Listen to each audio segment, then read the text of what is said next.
नमस्कार, जनतंत्र टीवी देख रहे हैं आप। मैं हूं आपके साथ कोमल गंगवार। आज की गुड न्यूज की शुरुआत करेंगे तो किसी ने सच ही कहा है कि खुशियां कम और अरमा बहुत हैं, जिसे देखो परेशान बहुत है। जी हां, ये सच है। हर कोई किसी ना किसी वजह से परेशान है।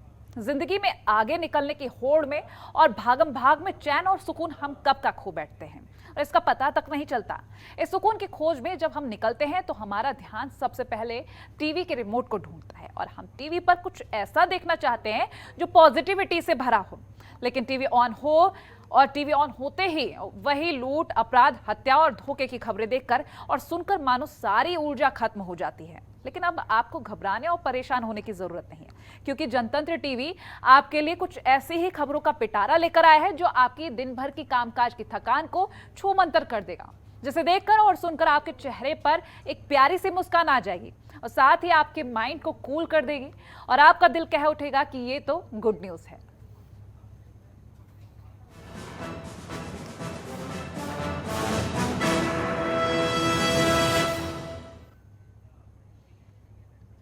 दिल्ली सरकार स्मार्ट अर्बन फार्मिंग को बढ़ावा देने के लिए आगे आ रही है। एक योजना लेकर आ रही है। इसके तहत अर्बन फार्मिंग ट्रेनिंग वर्कशॉप और उद्यमिता प्रशिक्षण कार्यक्रम चलाया जा रहा है। इस कार्यक्रम का उद्देश्य अर्बन फार्मिंग के प्रति दिल्ली के लोगों में जागरूकता बढ़ाना और रोजगार उपलब्ध कराना है। यह पहल अर्बन फार्मिंग और टेरेस गार्डनिंग स्कीम का हिस्सा है। स्मार्ट अर्बन फार्मिंग पहल के तहत अर्बन फार्मिंग ट्रेनिंग वर्कशॉप और उद्यमिता प्रशिक्षण कार्यक्रम चलाया जा रहा है और इस कार्यक्रम का उद्देश्य अर्बन फार्मिंग के प्रति दिल्ली के लोगों में जागरूकता बढ़ाना है, साथ ही दिल्ली में ग्रीन जॉब से सृजन को बढ़ावा देना है। राजधानी दिल्ली में पक्के मकानों और फ्लैट में रहने वाले लोगों का सपना होता है कि वे लोग भी अपने घरों में सब्जियां और फल उगाएं। लेकिन भागती दौड़ती जिंदगी में ऐसा करना थोड़ा मुश्किल होता है। अब ये मुश्किल काम भी आसान होने वाला है, क्योंकि दिल्ली सरकार ने अर्बन फार्मिंग को बढ़ावा देने की तैयारी कर ली है। मुख्यमंत्री अरविंद केजरीवाल ने घोषणा की है कि अब दिल्ली के लोगों को अर्बन फार्मिंग करना सिखाया जाएगा। दिल्ली को ग्रीन हरित बनाने के लिए और प्रदूषण मुक्त करने के लिए एक और जो है स्कीम निकाली गई है। मैं आपको बता दूं, पहले आप ये जो मकान है, मैं आपको इस मकान को दिखा रहा हूं। ये मकान देख सकते हैं। दिल्ली के अंदर ऐसे अक्सर बहुत सारे मकान देखने को मिलेंगे जो आलीशान टाइप में बने हुए हैं, लेकिन उनके जो बालकोनी है उस पर कहीं ना कहीं जो इस मकानों में रहने वाले लोग हैं वो फार्मिंग करने की सोचते हैं। जैसे मान लो पौधा लगाने की कोशिश करते हैं और कुछ फसल उगाने की, कुछ सब्जियां उगाने की कोशिश करते हैं, लेकिन उनको सही जानकारी नहीं होती है। इधर एक गार्डन भी है। इस गार्डन में मैं आपको दिखाना चाहूँगा। यहाँ पर कई तरह के रंग बिरंगे फूलों के पौधे लगे हुए हैं, सब्जियों के पौधे लगे हुए हैं, कुछ बेल भी लगी हुई हैं। लेकिन बेल की हालत आप देख सकते हैं किस तरीके से, ये घिया की बेल है और बिल्कुल ख़राब हो चुकी है। लेकिन इसकी जो हालत है वो इसलिए ऐसी हुई है क्योंकि जिन्होंने ये फार्मिंग की है उनको इसकी जानकारी नहीं है। इन्हीं तमाम चीज़ों को मद्देनजर रखते हुए दिल्ली सरकार ने एक नया स्कीम निकाली है जिससे जनता को जागरूक किया जाएगा और कहीं ना कहीं फार्मिंग के बारे में और पौधों को किस तरह लगाया जाए उसके लिए विशेषज्ञ टीम भी बनाई जाएगी और इनको प्रशिक्षण भी दिया जाएगा। और प्रशिक्षण केंद्र दिल्ली के अंदर करीब 400 से ज़्यादा खोले जाएंगे और कहीं ना कहीं पहले ही साल में बताया जा रहा है 25,000 लोगों को इसका फ़ायदा भी होगा। और वहीं जो ऑर्गेनिक फसल के शौकीन हैं या जो अपने घर में फल फ्रूट पौधे लगाना चाहते हैं उनको किस तरह लगाया जाए और पौधों को किस तरह संरक्षित किया जाए वो तमाम जानकारी दी जाएगी। दिल्ली सरकार की इस पहल के बाद दिल्ली के लोगों ने खुशी जताई है। मुख्यमंत्री अरविंद केजरीवाल ने अर्बन फार्मिंग के तहत 2 कैटेगरी डिवाइड की हैं। एक जो लोग अपने घर के लिए फल सब्जियां उगाना चाहते हैं और एक वो लोग जिनके पास थोड़ी ज्यादा जगह है। ऐसे लोग घर में फल या सब्जियां उगाकर बिजनेस भी कर सकते हैं। अर्बन फार्मिंग पहल एक तरह से रोजगार पैदा करने का भी बड़ा साधन होगी। हमारे पास ये थोड़ी सी जगह थी। मुझे गार्डनिंग का काफ़ी शौक़ है, फल फ्रूट्स के पेड़ लगाने का, सब्जियां उगाने का मुझे काफ़ी शौक़ रहा है। इसीलिए मैंने लौकी, तोरई वगैरह ये बोई थी और मिर्च के पेड़ लगाए थे। तो लेकिन मिर्च अच्छा खासा फल गया है, लेकिन उसमें मिर्चें नहीं आई हैं, क्योंकि फिर हमने किसी से पूछा जाके तो पता चला कि वो सर्दियों की है। हमें थोड़ी जानकारी नहीं है और ये लौकी वगैरह लगाई है उस पर फल नहीं आ रहे हैं, क्योंकि हमें पता ही नहीं है कि कब खाद देनी है उसमें, कब उसमें फर्टिलाइज़र देना है, क्या देना है क्या नहीं देना है, इसकी हमें जानकारी नहीं है। लेकिन अगर दिल्ली सरकार अपनी तरफ से ये प्रशिक्षण लोगों को देगी तो बहुत अच्छा रहेगा। अर्बन फार्मिंग के लिए दिल्ली सरकार ने इंडियन एग्रीकल्चरल रिसर्च इंस्टीट्यूट से टाई अप किया है। इसके तहत 40 मास्टर ट्रेनर्स और 10,000 लोगों को ट्रेनिंग दी जाएगी। लोगों को जागरूक करने के लिए पूरी दिल्ली में 400 जागरूकता कार्यशाला और 300 उद्यमिता प्रशिक्षण कार्यक्रम आयोजित किए जाएंगे, जिससे पहले साल में दिल्ली में करीब 25,000 परिवारों को फायदा होगा। एक्चुअली हम गमले तो ले आए, लेकिन हमें ये अनुभव नहीं है। पौधे लगाना चाहते हैं, हम सब्जी लगाना चाहते हैं, पर एक मौसम के हिसाब से कौन सी सब्जी कब लगाई जाए, कौन सा पौधा कब लगाया जाए, इसका बहुत अभाव है। तो सोच रहे हम कौन सा पौधा कब लगाया जाए, लेकिन आप लोगों के माध्यम से पता चला है कि दिल्ली सरकार ऐसी कोई योजना ला रही है सब्जी के लिए, फलों के लिए या पेड़ पौधों के लिए, कौन सी सीज़न में क्या चीज़ लगाई जाए, तो उसका कुछ प्रशिक्षण देने की बात कर रहे हैं। तो बहुत अच्छी बात है अगर ऐसा कुछ हम लोगों को मिल जाता है तो। माना जा रहा है कि दिल्ली सरकार की अर्बन फार्मिंग योजना अगर कामयाब हुई तो दिल्ली वासी न सिर्फ ऑर्गेनिक सब्जियां फल उगा सकेंगे, बल्कि रोजगार की तरफ भी अग्रसर हो सकेंगे। साथ ही साथ दिल्ली का प्रदूषण भी काफी हद तक कम होगा। 400 से ज़्यादा खोले जाएंगे और कहीं ना कहीं पहले ही साल में बताया जा रहा है 25,000 लोगों को इसका फ़ायदा भी होगा। और वहीं जो ऑर्गेनिक फसल के शौकीन हैं या जो अपने घर में फल फ्रूट पौधे लगाना चाहते हैं, उनको किस तरह लगाया जाए और पौधों को किस तरह संरक्षित किया जाए, वो तमाम जानकारी दी जाएगी। नसीम अहमद, जनतंत्र टीवी, दिल्ली। सशक्त, खुशहाल और आत्मनिर्भर भारत के सपने में श्रमिकों को सशक्तिकरण की जरूरत है। ऐसे में सरकार ने कई कानूनों के जाल में उलझे श्रम कानून को सुधारने की दिशा में क्रांतिकारी कदम उठाया है। अगर नौकरी पेशा लोगों के लिए 1 जुलाई से नया लेबर कोड लागू होता है तो वर्तमान में चल रहे कई नियम बदल जाएंगे। आइए जानते हैं नए लेबर कोड के बाद क्या कुछ नया देखने को मिल सकता है। ये खास रिपोर्ट देखिए।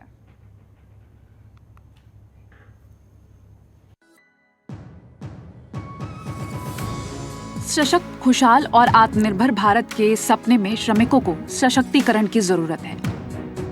आजादी के 73 साल बाद भी श्रमिकों को सामाजिक सुरक्षा और सुविधाएं नहीं मिली है। देश में श्रमिक वर्ग की संख्या संगठित और असंगठित क्षेत्रों में बहुत ज्यादा है।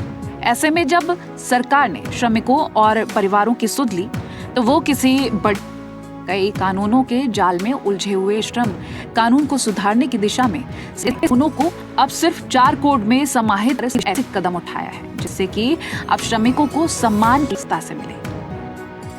सूत्रों की माने तो मोदी सरकार 1 जुलाई से नए लेबर कोड को सरकार एक बार फिर सैलरी स्ट्रक्चर में जारी कर रही है। अगर नौकरी पेशा लोगों के लिए 1 जुलाई से नया लेबर कोड लागू होता है तो वर्तमान में चल रहे कई नियम बदल जाएंगे। आइए जानते हैं कि नए लेबर कोड के बाद क्या कुछ नया देखने को मिल सकता है। रिटायरमेंट रकम मिलेगी। ग्रेजुएटी में अधिक राशि जमा होने लगेगी। इस रिटायरमेंट के बाद उन्हें मोटी रकम मिल सकेगी। वहीं ग्रॉस सैलरी में भत्ते कम हो जाएंगे। नए लेबर कोड में बेसिक सैलरी और भत्ते 50-50 के अनुपात में होंगे। हफ्ते में 3 छुट्टियां। कंपनियों को साप्ताहिक छुट्टियों को बढ़ा सकता है। दरअसल नए लेबर कोड में सप्ताह में अधिकतम 48 घंटे लेने का ही प्रावधान किया जा सकता है। 12 घंटे करना होगा काम। नया लेबर कोड लागू होने के बाद काम के घंटे बढ़ने वाले में काम के घंटे कम से कम बढ़ जाएंगे। 2 दिन में फुल एंड फाइनल सेटलमेंट। नए लेबर कोड के लागू होने पर नौकरी छोड़ने पर 2 दिनों में कंपनियों को कर्मचारियों का फुल सेटलमेंट करना पड़ेगा। नौकरी छोड़ने के 2 दिनों के अंदर ही कर्मी को पूरा पैसा भी मिल जाएगा। वर्तमान में इस प्रक्रिया में 30 से 60 दिनों का वक्त लगता है। खाते में आने वाली सैलरी घट जाएगी। नए लेबर कोड के लागू होने के बाद जहां एक और बेसिक सैलरी बढ़ने से पीएफ एंड ग्रेजुएटी में कर्मी का योगदान बढ़ जाएगा, वहीं दूसरी ओर इसकी सैलरी इन हैंड सैलरी या टेक होम सैलरी घट जाएगी, क्योंकि कर्मचारियों को मिलने वाले भत्तों में कटौती हो जाएगी। साथियों, किसानों की तरह ही हमारे यहां दशकों तक देश के श्रमिकों को भी कानून के जाल में उलझा कर रखा गया है। श्रमिकों का जीवन आसान बनाने की थी, लेकिन उनके जीवन को कानूनी दांव पेचों में उलझा कर रख दिया गया। अब इस स्थिति को बदल दिया गया है। 4 लेबर कोड्स के माध्यम से देश के श्रमिक साथियों को दर्जनों कानूनों के कुचक्र से बाहर निकालने का प्रयास हमने किया है। श्रमिकों के स्वास्थ्य, श्रमिकों की सुरक्षा, श्रमिकों की सुविधा और श्रमिकों के वेतन को लेकर अब कानूनों को सरल बनाया गया है, सहज बनाया गया है। नए कानूनों के माध्यम से देश के सभी करीब 50 करोड़ संगठित और असंगठित क्षेत्र के श्रमिकों को वेतन मिले और वो भी समय पर मिले, इसको कानूनी रूप से अनिवार्य कर दिया गया है। नए लेबर कोड में 4 तरह के प्रावधान हैं। इनमें मजदूरी, सामाजिक सुरक्षा, व्यापारिक संबंध और ऑक्यूपेशनल सेफ्टी से जुड़े प्रावधान हैं। इनके लागू होने से वर्तमान श्रम कानून की विसंगतियां दूर होंगी। इससे श्रमिकों को फायदा होगा। गिग वर्कर्स को मिलने वाले फायदे भी बढ़ सकते हैं। तो कुल मिलाकर लोगों को नए लेबर कोड का इंतजार है। ब्यूरो रिपोर्ट, जनतंत्र टीवी।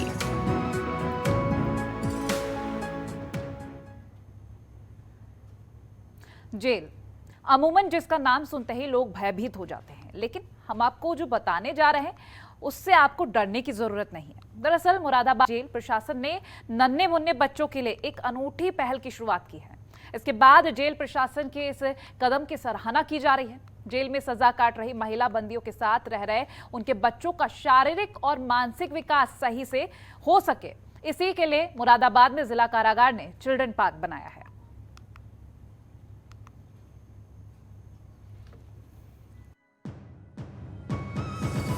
जेल अमूमन जिसका नाम सुनते ही लोग भयभीत हो जाते हैं, लेकिन हम आपको जो बताने जा रहे हैं इससे आपको डरने की बिल्कुल भी जरूरत नहीं है। बल्कि जेल प्रशासन की इस अनूठे पहल को सुनने के बाद आप भी तारीफ करने से पीछे नहीं हटेंगे। जी हाँ, सही सुन रहे हैं आप। दरअसल मुरादाबाद जेल प्रशासन ने नन्हे मुन्ने बच्चों के लिए एक अनूठे पहल की शुरुआत की है, जिसके बाद जेल प्रशासन के इस कदम की सराहना भी की जा रही है। जेल में सजा काट रही महिला बंदियों के साथ रह रहे उनके बच्चों का शारीरिक और मानसिक विकास सही से हो, इसके लिए मुरादाबाद में जिला कारागार ने चिल्ड्रन पार्क बनाया है, जो आधुनिक झूलों और खेल खिलौनों से लैस होगा। सरकार ने दिए थे निर्देश। जैसे ही जिला कारागार के इस चिल्ड्रन पार्क पर नजर जाती है, तो छोटे छोटे बच्चों के चेहरे की ये मासूमियत और खुशी बरबस ही आपका दिल जीत लेगी, क्योंकि जिला प्रशासन के इस कदम ने कैदियों के इन बच्चों की झोली में मानो कोई बड़ी खुशी डाल दी हो। हर तरफ छोटे बड़े झूलों पर झूलते और साथ में मिलकर खेलते ये बच्चे कितने खुश हैं, इनके चेहरे से इसका अंदाजा आसानी से लगाया जा सकता है। दरअसल सरकार ने जेल में सजा काट रही महिलाओं के साथ रह रहे बच्चों का शारीरिक और मानसिक स्वास्थ्य बेहतर रहे, इसके लिए सभी जेलों में चिल्ड्रन पार्क बनाए जाने के लिए दिशा निर्देश दिए थे, जिसका पालन करते हुए मुरादाबाद कारागार में यूपी का पहला चिल्ड्रन पार्क बना दिया गया। देखिए, महिला बंदियों के साथ जो बच्चे रहते हैं 6 साल तक के जेल में रहना अलाउ है। हमारे माननीय मंत्री जी का ये आदेश था, माननीय कारागार मंत्री जी श्री धर्मवीर प्रजापति जी का, कि जो बच्चे महिलाओं के साथ रह रहे हैं उनका कोई गुनाह नहीं है, वो बेगुनाह जेल में बंद हैं, क्योंकि उनकी माँ बंद है। अतः उन्होंने हम लोगों को ये आदेश दिया कि जेल में एक ऐसा स्थान बनाया जाए कि जहाँ पर बच्चे खेल सकें और अपनी माँओं से, जहाँ महिलाएं अधिकांश बातें क्राइम या घटना के बारे में करती हैं उससे अलग रहें और उनको नैसर्गिक माहौल मिले। इसी के तहत माननीय मंत्री जी के आदेश का पालन करते हुए मुरादाबाद जेल पहली उत्तर प्रदेश की ऐसी जेल बनी जिसमें चिल्ड्रन पार्क का उद्घाटन किया गया, तथा ये चिल्ड्रन पार्क न केवल उद्घाटन किया माननीय मंत्री जी ने, बच्चों को स्वयं चिल्ड्रन पार्क में खेलने के लिए माननीय मंत्री जी ने प्रेरित किया। और हम लोगों का ये प्रयास है, इस चिल्ड्रन पार्क को और अधिक हम लोग विकसित करेंगे और अधिक झूले खेल के सामान लाएंगे तथा शिक्षा का भी यहाँ पर प्रबंध और अच्छी तरह से किया जाएगा। जेल में पार्क बनाने वाला पहला जिला बना मुरादाबाद। वीरेश कुमार शर्मा ने कहा कि पार्क को बच्चों के लिए खोल दिया गया है, जिसका वो अब भरपूर आनंद ले रहे हैं। उनका ये भी कहना है कि चिल्ड्रन पार्क को और अधिक बेहतर बनाने के लिए प्रयास किए जा रहे हैं। चिल्ड्रन पार्क बनाने वाला मुरादाबाद उत्तर प्रदेश का पहला जिला है। मुरादाबाद कारागार में बने चिल्ड्रन पार्क का लोकार्पण राज्य मंत्री कारागार ने किया है।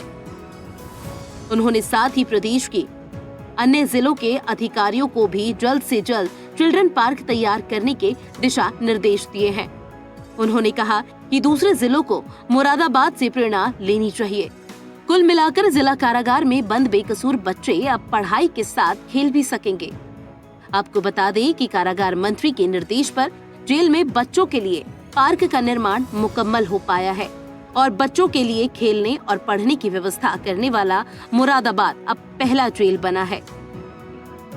प्रत्येक दिन पार्क में 1 घंटा सुबह और 1 घंटा शाम को खेलते हैं। इसके साथ ही बच्चे खेल खेल में पढ़ाई भी करते हैं।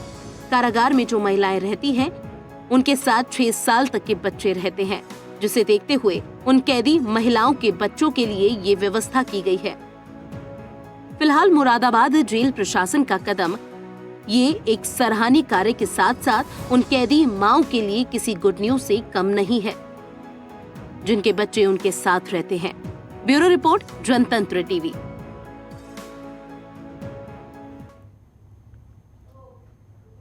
कहते हैं एक उज्जवल भविष्य के निर्माण का रास्ता शिक्षा से होकर गुजरता है, लेकिन ये सच है कि हमारे देश में शिक्षा उन लोगों के चौखट से दूर है जिनकी आर्थिक स्थिति अच्छी नहीं है। लेकिन ऐसे बच्चों के जीवन में शिक्षा की रोशनी लेकर आया है life for under being helpful foundation, जो उधमपुर में स्लम एरिया के बच्चों को फ्री में एजुकेशन दे रहा है। इसी पर यह खास रिपोर्ट देखिए।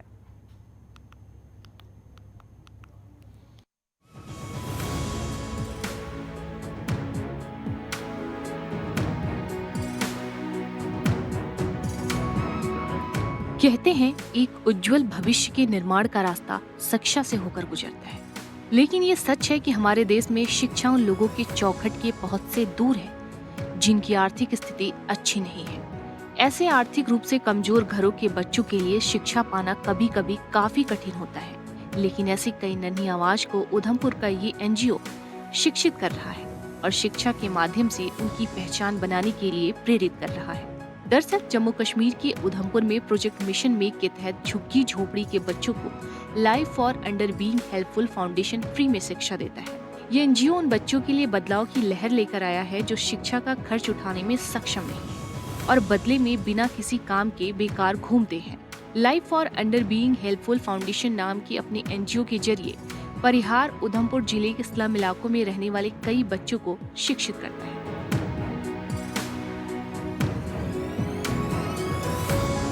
NGO के शिक्षक विवेक परिहार हाल में अपनी टीम के साथ बिरमा ब्रिज उधमपुर के पास स्लम क्षेत्र में बच्चों को शिक्षित करते हैं और जिन बच्चों की माली हालत काफी कमजोर है उन बच्चों को मुफ्त में शिक्षित करते हैं जो स्लम एरिया में रहते हैं।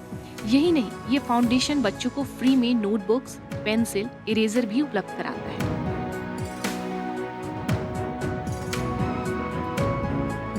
इस NGO में बच्चों के भविष्य का भी पूरा ध्यान रखा जाता है। यहाँ पढ़ रहे बच्चों को स्कूल में एनरोल कराया जाता है। जो बच्चे अपने बचपन में स्कूल से वंचित रह गए हैं, उनके लिए ये फाउंडेशन एक बेहतरीन मौका के रूप में उभर कर सामने आया है। इस फाउंडेशन का मुख्य उद्देश्य बुनियादी शिक्षा प्रदान करना है और उसके बाद उन्हें मुख्य धारा की शिक्षा प्रणाली में सरकारी स्कूल में दाखिला दिलाना है। तो फिलहाल बच्चों के उज्जवल भविष्य के निर्माण की दिशा में NGO का ये प्रयास काफी सराहनीय है। ब्यूरो रिपोर्ट, जनतंत्र टीवी।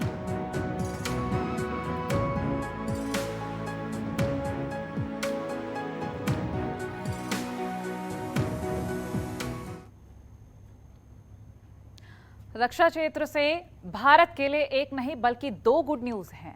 एक तरफ जहां लगातार गुड न्यूज़ हम आप तक पहुंचा ही रहे हैं, अभ्यास का सफल परीक्षण हुआ है बता दें, तो वहीं दूसरी तरफ एंटी-टैंक गाइडेड मिसाइल का सफल परीक्षण हुआ है। तो पहले बात करते हैं अभ्यास की। जी हाँ, सही सुना आपने, अब तैयार है अभ्यास जो देश की सेना को बनाएगा ताकतवर और आत्मनिर्भर।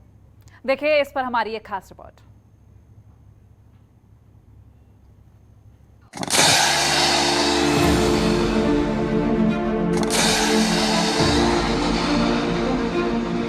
रक्षा क्षेत्र से भारत के लिए एक नहीं बल्कि दो गुड न्यूज है। एक तरफ जहां अभ्यास का सफल परीक्षण हुआ है तो वहीं दूसरी तरफ एंटी टैंक गाइडेड मिसाइल का सफल परीक्षण हुआ है। पहले बात करते हैं अभ्यास की। जी हाँ, सही सुना आपने, अब तैयार है अभ्यास जो देश की सेना को बनाएगा ताकतवर और आत्मनिर्भर। दरअसल रक्षा अनुसंधान और विकास संगठन ने एक ऐसे टारगेट का सफलतापूर्वक परीक्षण किया जो मिसाइलों के लिए टारगेट बनता है। इसका नाम है high speed expendable aerial target यानी हीट यानी अभ्यास।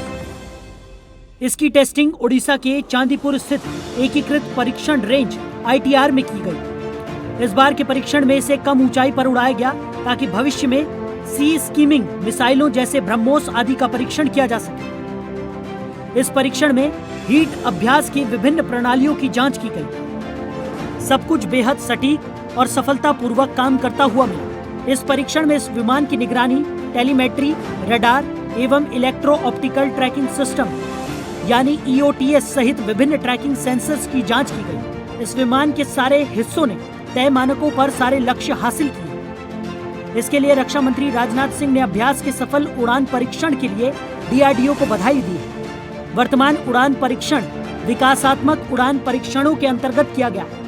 ये स्वदेशी लक्ष्य विमान एक बार विकसित होने के बाद भारतीय सशस्त्र बलों के लिए high speed expendable aerial tech यानी हीट की आवश्यकताओं को पूरा करेगा। DRDO के वैमानिकी विकास प्रतिष्ठान बेंगलुरु द्वारा डिजाइन तथा विकसित किया गया है। एयर व्हीकल को ट्विन अंडरस्लग बूस्टर का उपयोग करके लॉन्च किया जाता है जो वाहन को प्रारंभिक लॉन्च बूस्ट प्रदान करते हैं। ये गैस टरबाइन इंजन द्वारा संचालित है जो सबसोनिक गति से लंबी एंड्योरेंस उड़ान को बनाए रखता है। टारगेट एयरक्राफ्ट मार्गदर्शन और नियंत्रण के लिए उड़ान नियंत्रण कंप्यूटर के साथ नेविगेशन के लिए MEMS आधारित INS से लैस है। वाहन को पूरी तरह से स्वतंत्र उड़ान के लिए बनाया गया है।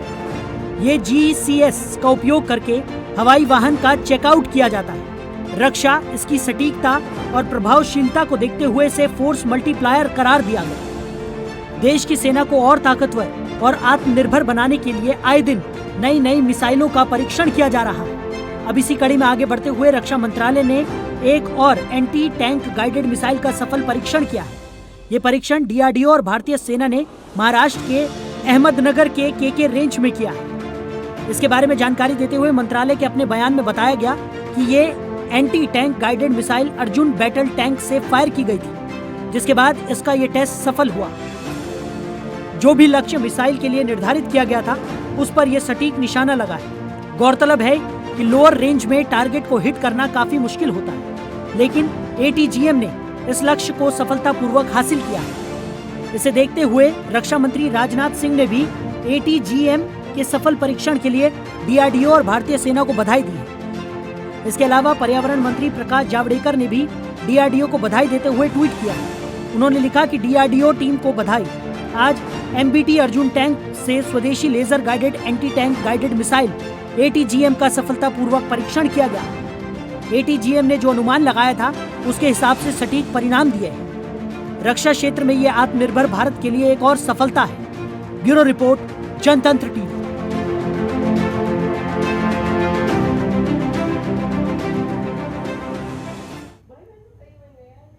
और इसी के साथ आज की गुड न्यूज में इतना ही। देखते रहिए जनतंत्र टीवी। नमस्कार।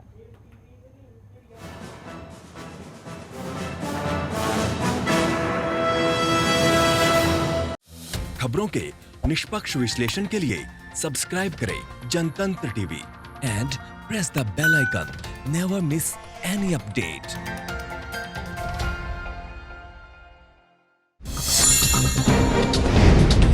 डाउनलोड कीजिए जनतंत्र टीवी ऐप को, जो कि अवेलेबल है गूगल प्ले और ऐप स्टोर पर।